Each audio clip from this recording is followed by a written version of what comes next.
Hello, welcome to Infinity video once again. This is Gaurav Chakraborty. তো আপনারা আজকে হলো হচ্ছে 6 তারিখ, আর এটা হলো হচ্ছে 2 তারিখের খবর। একটু দেরিতে আমার হচ্ছে, বাট আমি খবরটা নিয়ে এসেছি। তো এটা একটা সব থেকে ইম্পর্টেন্ট খবর। সেটা হলো হচ্ছে what went behind the Ukraine's mega drone attack on Russia. এটা হলো হচ্ছে এনডিটিভির খবর, যেটা আপনি দেখতে পাচ্ছেন। তো কি হয়েছে আপনার? ইউক্রেন আপনার হলো হচ্ছে রাশিয়ার ওপরে এখনের পৃথিবীর ইতিহাসে সবথেকে বড় এবং ম্যাসিভ ড্রোন অ্যাটাক করেছে। ঠিক আছে, সবথেকে ম্যাসিভ এবং বড় আপনার হলো হচ্ছে ড্রোন অ্যাটাক করেছে। ঠিক আছে, তো এই অ্যাটাকটার নাম দিয়েছে এরা হচ্ছে অপারেশন স্পাইডার ওয়েব। এই যে অ্যাটাকটা হয়েছে এটার নাম দিয়েছে হচ্ছে এরা অপারেশন হলো হচ্ছে স্পাইডার ওয়েব। এবং এই নামটার পেছনে কারণ কি?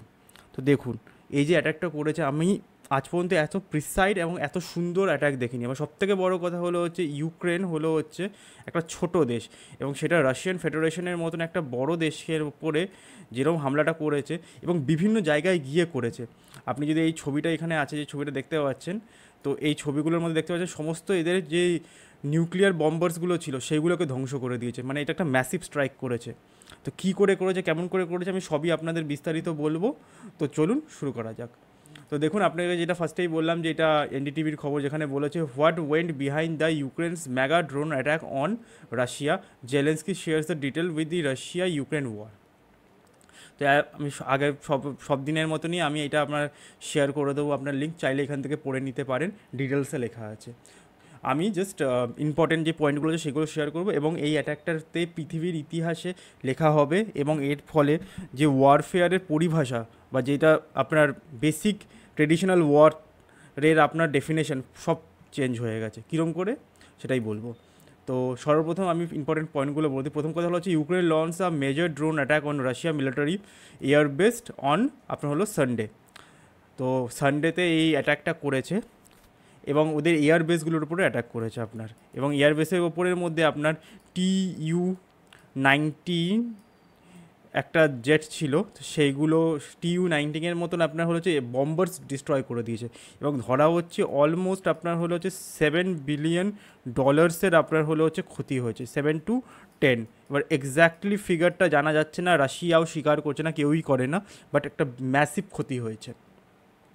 The attack struck thousands of kilometres from the front line. এটা একটা আশ্চর্যের বিষয় যে হলো যে রাশিয়া যেই হামলাটা করেছে, ইউক্রেন যেই হামলাটা করেছে, ইউক্রেন রাশিয়ার ওপরে যেই হামলাটা করেছে, সেটা কিন্তু থাউজেন্ডস অফ কিলোমিটার দূরে গিয়ে এই হামলাটা করেছে।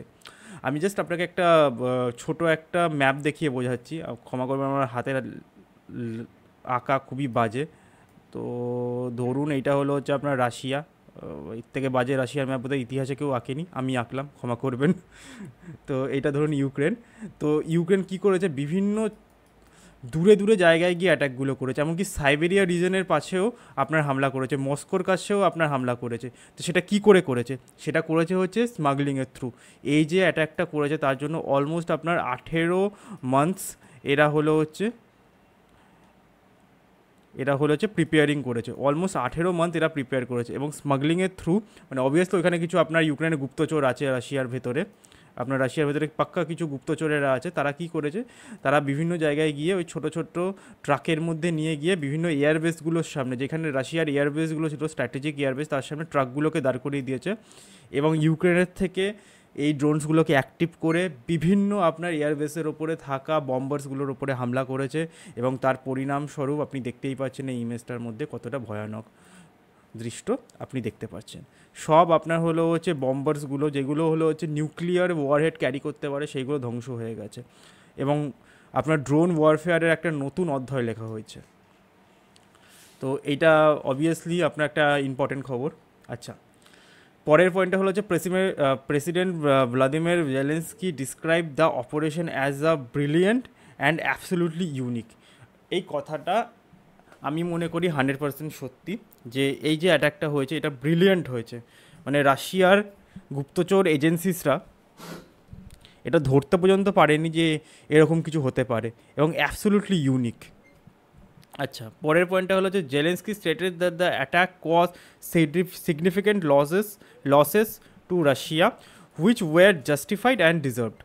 প্রেসিডেন্ট জেলেন্সকি বলেছেন যে অ্যাটাকটা জাস্টিফাইড এবং ডিজার্ভ ছিল রাশিয়ার জন্য, যথেষ্ট, এবং এটা আপনার হলো যে ওদের জন্য মানে পর্যাপ্ত ছিল, এবং প্লাস আপনার হলো যে এটা ওদের যোগ্য জবাব দেওয়া হয়েছে। The operation co name the spider web, এবার এই নামটা না খুবই একটা ইম্পর্টেন্ট, স্পাইডার ওয়েব, যেটা আমি বললাম আপনাকে। দেখুন হামলাটা যেটা করেছে সত্যিকারের স্পাইডার ওয়েবের মতনই করেছে, এবং আমি মনে করি এটা জাস্টিফাইড নেম। কারণ দেখুন আপনার মাকড়সার জালের মতন কিন্তু আপনার ট্রাকসগুলো বিভিন্ন জায়গার মধ্যে ছড়িয়েছিল। আমার কাছে ম্যাপ নেই, নাহলে আমি ম্যাপের থ্রুই দেখিয়ে দিতাম আপনাকে। বিভিন্ন জায়গার মধ্যে জালগুলোকে আগে থেকে ট্রাকগুলোকে ডিপ্লয়েড করেছে, যেগুলো এয়ারবেস ছিল, এবং পরে মাকড়সার মতন বিভিন্ন জায়গায় ছড়িয়ে গেছে, এবং রাশিয়া সত্যি কথা ইউক্রেনের জালে ফেসে গেছে। এইটা রাশিয়া একটা জাস্টিফাই করতে পারবে না যে ওরা কীরম করে এই হামলাটার সম্মুখীন হলো। ওদের ইন্টেলিজেন্ট ফেলিয়ার তো অবশ্যই আছে, এটাকে আটকাতে পারলো না, এই ফেলিয়ারটা অবশ্যই আছে, তো কীরম করে হবে সেটা হলো প্রশ্ন। রাশিয়া এটাকে জাস্টিফাই করতে এখন কী করবে সেটা হলো প্রশ্ন, এবং বড়সড় কিছু একটা হামলা হতে চলেছে ইউক্রেনের ওপরে, সেটাই বুঝতে পারছি। অনেকে বলছে নিউক্লিয়ার অ্যাটাকও হতে পারে আপনার, অনেকে বলছে নিউক্লিয়ার হামলাও হতে পারে, বাট আমি মনে করছি নিউক্লিয়ার হামলা হওয়ার সম্ভাবনা অনেকটা কম। এবার 50-50 আছে, কারণ হলো হচ্ছে ইউক্রেন হচ্ছে নন নিউক্লিয়ার স্টেট, তো নিউক্লিয়ার অ্যাটাক যদি হয়ও ইউক্রেন তো আর নিউক্লিয়ার স্ট্রাইক ব্যাক করতে পারবে না। একসময় ইউক্রেনের কাছে আপনার প্রচুর নিউক্লিয়ার বম্ব ছিল, তো সেইটা হলো বিষয়। আচ্ছা, পরেরটা হলো হচ্ছে strategic cruise missiles carriers station at airbase in Russia were hit. তার মানে বিভিন্ন স্ট্র্যাটেজিক আপনার হলো হচ্ছে মিসাইল ক্রুজ ক্যারিয়ার্স ছিল, সেইগুলো আপনার অ্যাটাক্ট হয়েছে।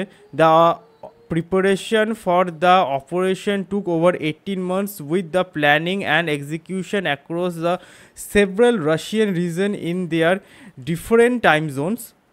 Zelensky authorized the operation a year and a half ago. এই অপারেশনটা অলমোস্ট আপনার হলো যে 18 মাস আগে আপনার প্ল্যান হয়েছে, 18 মাস ধরে এই প্ল্যানিংটা চলেছে, তারপরে গিয়ে এই হামলাটা হয়েছে। aiming to the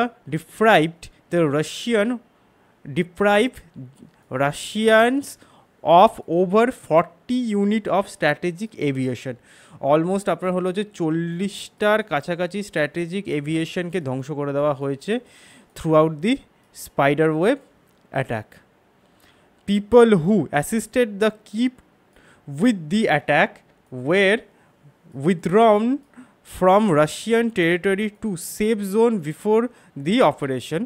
আপনার হলো হচ্ছে যারা এই কিপকে সাহায্য করেছে এই অ্যাটাকটা করার জন্য, তাদেরকে সবাইকে উইথড্রন করে নেওয়া হয়েছে বিফোর দিস অ্যাটাক এক্সিকিউশন। মানে রাশিয়াতে আপনার গুপ্তচর ছিল, বা রাশিয়ারও কিছু লোকেরা হয়তো সাহায্য করেছে পয়সার বদলে বা অন্য কিছুর বদলে, এগুলো স্বাভাবিক বিষয়, সব দেশে এরকম কিছু না কিছু আপনার ট্রেটার্সরা থাকে। পরের পয়েন্টটা হলো হচ্ছে Ukraine had received intelligence that Russia was preparing for another strike involving nearly 500 drones and Caliber missiles. আপনার হলো হচ্ছে ইউক্রেনের কাছে একটা ইনপুট ছিল যে রাশিয়া 500 ড্রোনস এবং ক্যালিবার মিসাইলস দিয়ে অ্যাটাক করতে পারে, তার আগেই তারা এই অ্যাটাকটা এক্সিকিউট করে দিচ্ছে। আপনারা সবাই জানেন যে কিছুদিন আগে রাশিয়া আপনার হলো হচ্ছে ইউক্রেনের উপর 300 ড্রোনস দিয়ে হামলা করেছে। আচ্ছা, the Ukrainian president stated that the Kyiv had offered Moscow a cease fire but Russia choose to continue war. মস্কোর সঙ্গে কিভ আপনার সিজফায়ার চেয়েছিল, কিন্তু রাশিয়া ওয়ারকে কন্টিনিউ করতে চেয়েছে, তারপরেই এই decision. The drone strike targeted the Russian airbases in Belaya, Olenya, Ivanovo, এবং আরেকটা জায়গা হলো যেটা হলো ডায়াগিলেভো, তার আরেকটা জায়গা হলো সেটা হলো ডায়াগিলেভো। এই কয়েকটা জায়গার মধ্যে আপনার রাশিয়া অ্যাটাক হয়েছে, তাদের এয়ারবেসগুলোর ওপরে অ্যাটাক হয়েছে। কিছু কিছু উচ্চারণ ক্ষমা করবেন, হয়তো আমি ভুল পড়েছি, এদের উচ্চারণগুলো খুবই মুশকিল হয় রাশিয়ান টার্মসগুলো। আচ্ছা, তো এবার বিষয়টা হলো হচ্ছে আপনি দেখতে পাচ্ছেন সিগনিফিক্যান্ট ড্যামেজ হয়ে গেছে রাশিয়ার অলমোস্ট 40-40টার কাছাকাছি আপনার হলো হচ্ছে নিউক্লিয়ার বম্বার্স, এটা কিন্তু সাধারণ জাহাজ নয়, নিউক্লিয়ার বম্বার্স আপনার হলো হচ্ছে ডিস্ট্রয় হয়ে গেছে। তো এরপরে রাশিয়া কী করবে? দেখুন অবভিয়াসলি রাশিয়া এখন স্ট্রাইক ব্যাক করবে, এবং ইউক্রেনও জানে করবে, এবং যেটা আমি বললাম যে 50-50 চান্সেস আছে আপনার নিউক্লিয়ার অ্যাটাক হওয়ার, কারণ ওদের নিউক্লিয়ার বম্বার্সের ওপরই তো হামলা করেছে, তো একটা আপনার জবাব দেওয়ার মতন হতে পারে, 50-50 চান্সেস আছে। আমার মনে হচ্ছে ইউক্রেনও এইটাই চায়, এটা শুনতে আপনার আশ্চর্য লাগবে, কিন্তু আমার মনে হচ্ছে ইউক্রেনও চায় যে রাশিয়ার ওপরে নিউক্লিয়ার অ্যাটাক, সরি ইউক্রেনও চায় যে রাশিয়া নিউক্লিয়ার বোম দিয়ে কিছুতে হামলা করুক। কারণ আপনারা সবাই একটা খবর, আমি কিছুক্ষণ পরে একটা খবর আনবো যেখানে বলবো হচ্ছে ইউকে আপনার হলো হচ্ছে ওয়ার প্রিপারেশন নিচ্ছে। আমার মনে হচ্ছে ইউক্রেন যাতে চাইছে যে রাশিয়া একটা ভুল স্টেপ নিক, নিউক্লিয়ার আর্সেনাল ব্যবহার করুক, তার ফলে কী হবে, পুরো পৃথিবীর মধ্যে একটা নিউক্লিয়ার ক্যাটাস্ট্রফির ভয় এসে যাবে এবং রাশিয়ার এগেনস্টে সব দেশ হয়ে যাক, এই জিনিসটাই তারা চাইছে। তো এবার বিষয়টা হলো হচ্ছে কি, এটা হতে চলেছে। দেখুন আমি যেটা বললাম 50-50 চান্সেস আছে। এই অ্যাটাকটার পরে আমি সম্পূর্ণ বলতে পারবো না যে রাশিয়া নিউক্লিয়ার অ্যাটাক করবে কি করবে না। যেরকম আমি আগে বলেছি রাশিয়া কোনোদিন আমেরিকার ওপর নিউক্লিয়ার অ্যাটাক করবে, সেটা আমি এখনও বলছি। কারণ রাশিয়া আমেরিকার উপরে করলে আমেরিকাও রাশিয়াকে ছাড়বে না, বা ও বিভিন্ন কোনো নিউক্লিয়ার স্টেট আছে তাদের উপরে করাটা মুশকিল আছে। বাট এবার বিষয়টা হলো হচ্ছে ইউক্রেন তো একটা নিউক্লিয়ার স্টেট নয়, ইউক্রেন হলো হচ্ছে একটা নন নিউক্লিয়ার স্টেট। তো যদি করেও ইউক্রেন স্ট্রাইক ব্যাক করতে পারবে না। বাট হ্যাঁ, এটা একটা মেজর আরও বড় কনফ্লিক্টের জন্য ইউরোপকে তৈরি করে দেবে, এবং ইউরোপ কিন্তু ওয়ার প্রিপারেশন নিচ্ছে।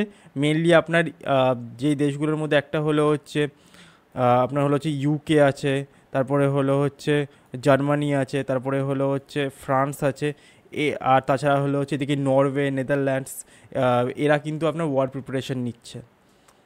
তো পৃথিবীর পরিস্থিতি খুব বাজে দিকে যাচ্ছে। ইন ফিউচার যখনই এই বিষয়ে কোনো খবর আসবে আমি অবশ্যই আপনার কাছে নিয়ে আসবো। আপাতত বলতে পারি Europe is now at a brink of the war, যেখানে যখন তখন যা ইচ্ছা তাই হতে পারে। অ্যান্ড দেখা যাক কী হয়। So please do like, share and subscribe to get this kind of news. This is Gaurav Chakraborty signing of.